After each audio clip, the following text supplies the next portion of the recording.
Desde que o cinema é cinema, obras literárias têm sido fonte de rico material para a realização de filmes.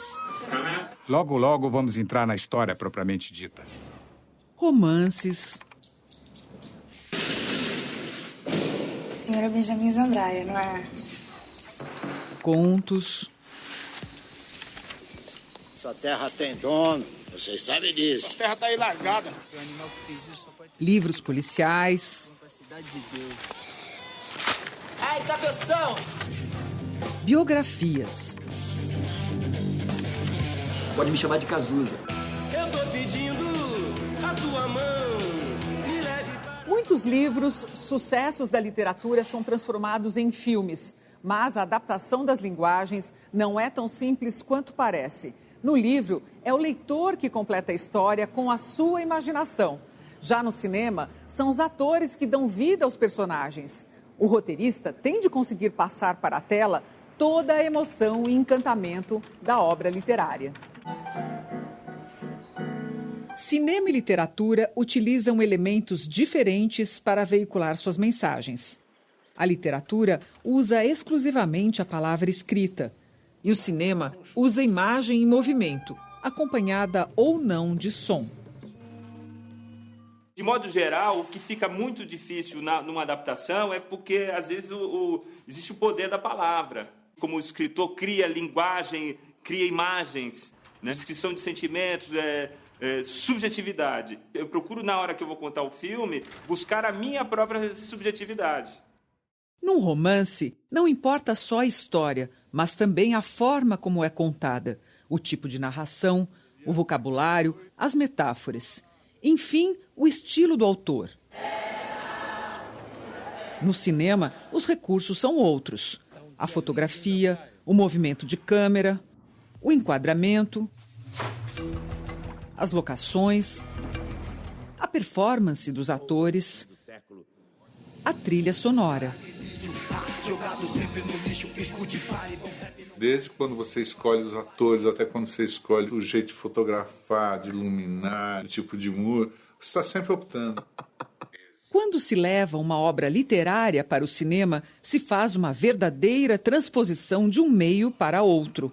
Aproveitam-se os personagens, o conflito, as situações.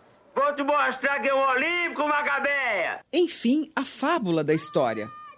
Como eu abro a possibilidade de que aquele livro, daquele texto literário, seja transposto para uma outra linguagem, que é a linguagem do cinema, eu tenho que tentar ajudar a trazer elementos para que aquilo se torne bom dentro daquela linguagem. Eu não quero que o filme seja literário.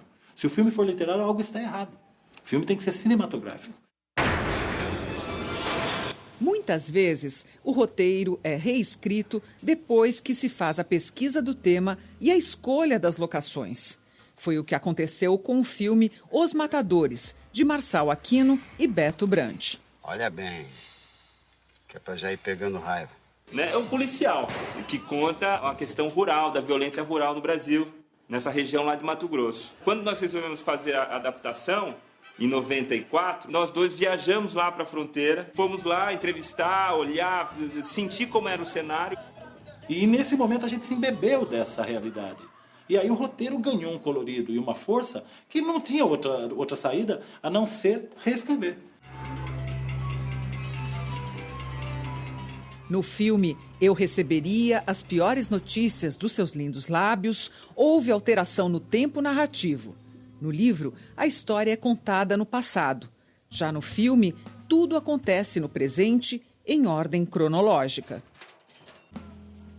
A gente acompanha tudo que passa na vida do fotógrafo, que se relaciona com o personagem da Camila Pitanga, que é uma mulher que foi violada pelo padrasto na infância, foi para a rua, viveu na Copacabana, foi prostituta, e um pastor tira ela da rua. Expulsai, Senhor, todos os seus terrores e todos os seus vícios. O personagem da Camila Lavínia vai para o Pará junto com o pastor e conhece esse fotógrafo, que é um new hippie, né? Um sujeito que transita pelo Brasil com a câmera na mão e buscando retratos, buscando experiência de vida e tal.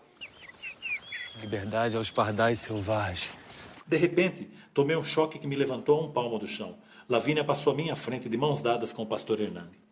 Os dois procuraram um lugar de onde pudessem enxergar o palco e se postaram numa das laterais da praça. Matei a cachaça, peguei meu copo de cerveja e me espremi entre as pessoas até encontrar um ângulo que me permitisse observá-los. Lavínia estava deslumbrante. Usava um vestido vermelho que eu conhecia bem, um que a deixava com os ombros de fora e que já era justo antes, quando ela pesava menos. O pastor vestiu de sempre. O tipo de sujeito que, se pudesse, apareceria de terno no juízo final. Era a primeira vez que eu via os dois juntos. Agora vamos mostrar num roteiro. Vamos tentar achar aqui, né, onde é que está essa cena, né, Beto? Sequência 29, externa, Praça da Cidade, noite. Com uma de suas câmeras a tiracolo, Calbi chega à praça lotada, onde, num palco com publicidade da mineradora, está acontecendo um showmício político, com uma banda de carimbó. Ele se aproxima com alguma dificuldade por causa da aglomeração de uma barraca que vende cerveja e cachaça em copos de plástico. Pede um pouco de cada e, em seguida, fica observando o movimento da fauna humana local. De repente, Calbi tem um choque. Passam por ele Hernani e Lavínia de mãos dadas, na primeira vez em que Calbi vê os dois juntos. A essência está mantida porque ele vê a Lavínia como pastor, que é o que interessa para nós. Como é? Vamos usar as ferramentas do cinema. No livro eu não posso pôr música. Eu adoraria botar um CDzinho para você ouvir a música. Não tem. No cinema você tem a música. Tem uma outra riqueza sensorial. Se a adaptação de qualquer livro para o cinema por si só já é um desafio, imagina então a dificuldade em adaptar um clássico da literatura brasileira como Memórias Póstumas de Brás Cubas, de Machado de Assis. Existem duas adaptações da obra, a do cineasta Júlio Bressani, de 1985, e a de André Klotzel, realizada em 2001.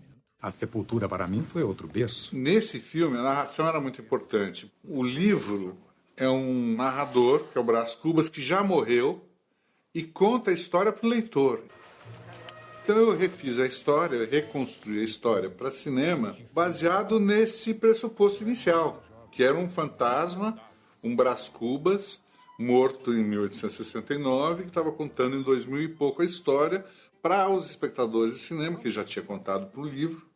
Ele estava recontando da maneira dele. E a partir daí eu fui transpondo, achando maneiras de contar visualmente coisas que estão escritas. Eu falar com uma linguagem um pouco mais atualizada, até porque ele é um fantasma que tinha se atualizado um pouco. A gente chegou a essa conclusão. Você, espectador que já se remexe aí na poltrona, tenha calma. A gente lê o livro inteiro, em nenhum momento, em nenhuma hora, em nenhum segundo, o Machado de Assis fala como o Brás Cubas. Você não sabe se ele é baixo, alto, gordo, magro, careca, cabeludo, loiro, moreno. Não fala nada. No cinema não adianta. Primeira hora que você mostra a imagem do Brás Cubas, você vê como ele é. Cumprimente o Dr. Brás Cubas. A escolha do ator foi muito complicada. Inclusive porque eram dois atores, fora a criança. Então o tratamento do fantasma foi diferente. Tem um rosto branco, de pó de arroz, ele tem um bigode, um cabelo assim. O Petrônio, que é o ator jovem, ele de certa forma tem alguns traços semelhantes. Então era super delicado. Quanto precisa ser parecido para você acreditar que são a mesma pessoa, ou quanto não precisa, porque é uma fantasia. Ah, Eugênia, que olhos tão lúcidos, que boca tão fresca, que moça tão bonita.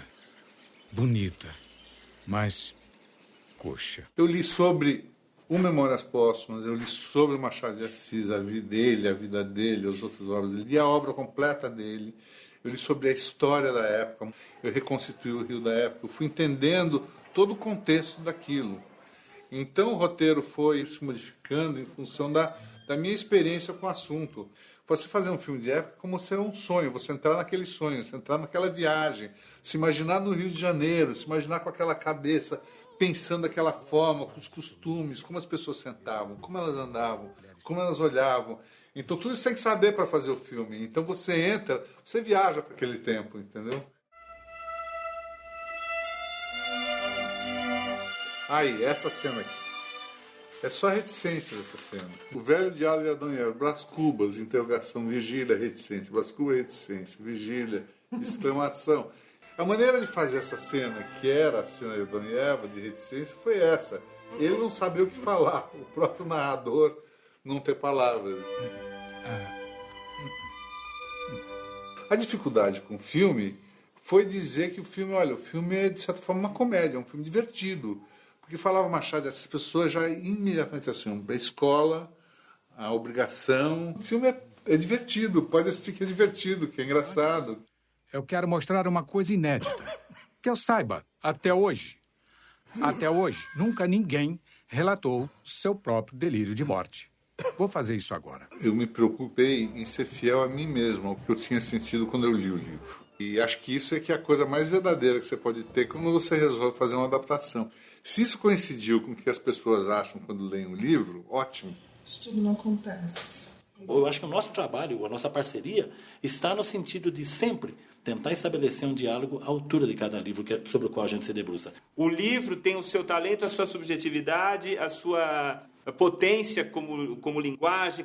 O roteiro é a receita de bolo, como disse o Marçal, né? É o que faz a passagem. Agora, o filme tem que se distanciar do roteiro, tem que buscar a sua autonomia, buscar a sua potência de observação, de criação de cena, de composição com atores e elementos de produção do filme.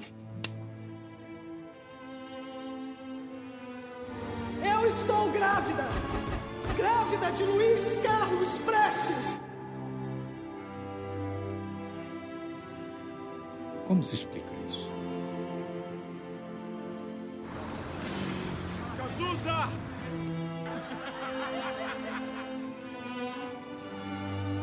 Senhor, mate-me! Quem vai ser o próximo? Eu não sou assassino! Com que traços se desenha o corpo dessa mulher?